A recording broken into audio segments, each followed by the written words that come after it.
Que Dieu vous bénisse abondamment et que la paix du Seigneur soit avec vous. Je suis très reconnaissant à Dieu de m'avoir donné ce privilège de partager avec vous, mes frères et sœurs, la parole de Dieu sur le sujet. La paix dans sa deuxième partie. Dans la première partie, nous avons vu la définition de la paix. La paix, c'est le repos, la tranquillité intérieure, la tranquillité de l'âme et du cœur. En d'autres termes, la paix, c'est l'absence des maux, des guerres, des tribulations, des tourments. Et nous avons encore vu les portages de la paix dans l'ancien temps. Les enfants d'Israël souhaitaient toujours aux gens la paix parce que c'était la meilleure des choses à offrir aux autres. Que la paix du Seigneur soit avec vous. Et aujourd'hui, nous allons voir où trouverons-nous la véritable paix. Psaume 119, 162 à 165. Je me réjouis de ta parole comme celui qui trouve un grand butin, un grand trésor. Je hais, je déteste le mensonge, j'aime ta loi. Cette fois les jours, je te célèbre à cause des lois de ta justice. Il y a beaucoup de paix pour ceux qui aiment ta loi, ta parole, et il ne leur arrive aucun malheur. Oh my God, merci beaucoup Père éternel. Il y a beaucoup de paix, beaucoup pour ceux qui aiment ta loi, ta parole. Le malheur n'arrive pas à ceux qui aiment la parole de Dieu, parce qu'ils ont choisi la bonne part qui apporte la paix, la véritable paix. Descendons en Psaume 85, 8.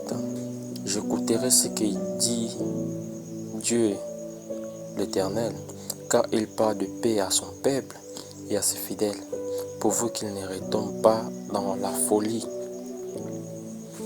Dieu parle toujours la paix à ses fidèles. Tant que tu t'accroches dans la parole de Dieu, tant que tu restes fidèle à Dieu, rien ne t'arrivera, même si une pression survient. Mais Dieu te délivrera toujours.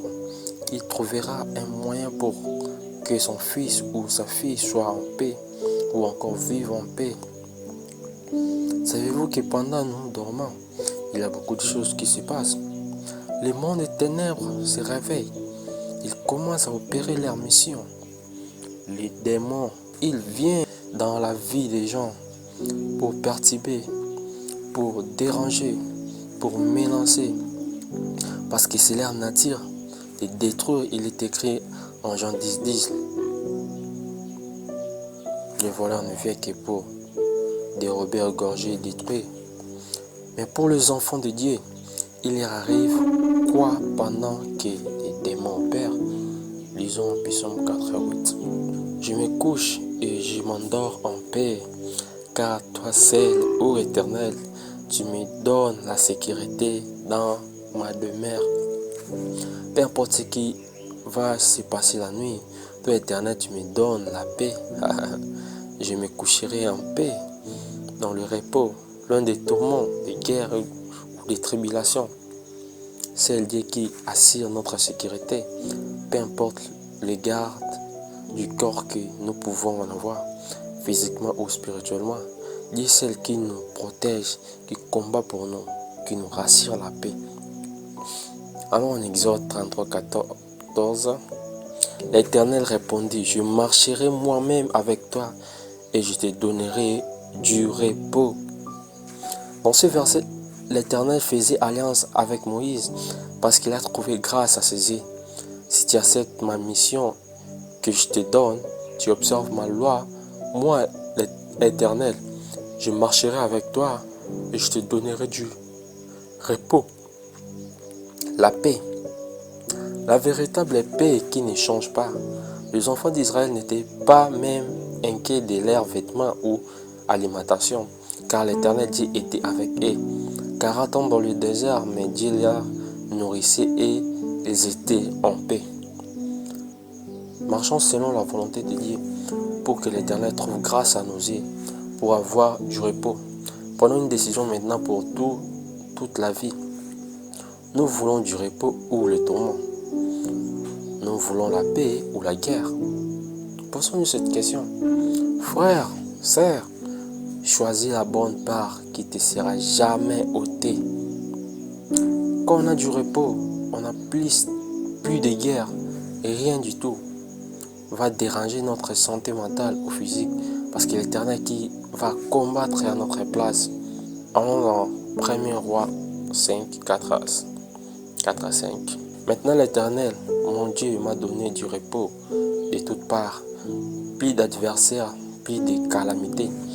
Voici, j'ai l'intention de bâtir une maison au nom de l'Éternel, mon Dieu, comme l'Éternel a déclaré à David, mon père, en disant, ton fils que je mettrai à ta place sur ton trône. Ce sera lui qui bâtira une maison en mon nom. Salomon décide de bâtir l'autel pour Dieu, parce que l'Éternel Dieu lui a donné la paix, du repos. Nous sommes déjà enfants de Dieu. Faisons de notre corps un autel où quand une personne vient vers nous, où il nous touche, qu'il reçoive la paix, la solution à ses problèmes. Notre vie et notre corps doivent être un lieu saint, un lieu de perfection, le lieu où le péché n'a pas sa place. Suivons les traces de Jésus-Christ, notre Seigneur et Sauveur. Sur terre, il était saint, pur, sans péché. Jésus-Christ a dit que nous ferons des œuvres plus grandes que ce qu'il lui a fait, et nous en ferons de plus grands. Faisons de notre corps l'autel de l'Éternel. Parce que je n'ai jamais vu l'autel de Dieu dérangé.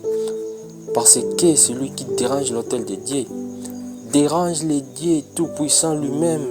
Faisons notre corps l'autel de Dieu. Retournons au psaume 34, 14. Éloigne-toi du mal et fais le bien. Recherche et poursuis la paix. Éloigne-toi du mal et fais le bien. Recherche et poursuis la paix. 1. La Bible nous dit de nous éloigner du mal. 2. De faire le bien. 3. De rechercher la paix et quand ayant trouvé. 4. Nous la poursuivons. Qui veut dire suivre sans relâche. La paix aujourd'hui et du futur se trouve dans la parole de Dieu. Vivons pour Dieu. Poursuivons la paix. Faisons de nos corps l'autel pour Dieu et nous verrons combien l'Éternel combattra pour nous. Tu peux avoir tout, le voiture, le beau habits, plusieurs parcelles, le bijou, ce que le maman aime le plus. Mais si tu manques la paix, la véritable paix, mon frère, ma sœur, tu deviendras amer. Tu deviendras fade et tout deviendra dégoûtant pour toi. Cherche premièrement la paix de l'esprit et tu auras la paix de l'âme et du corps.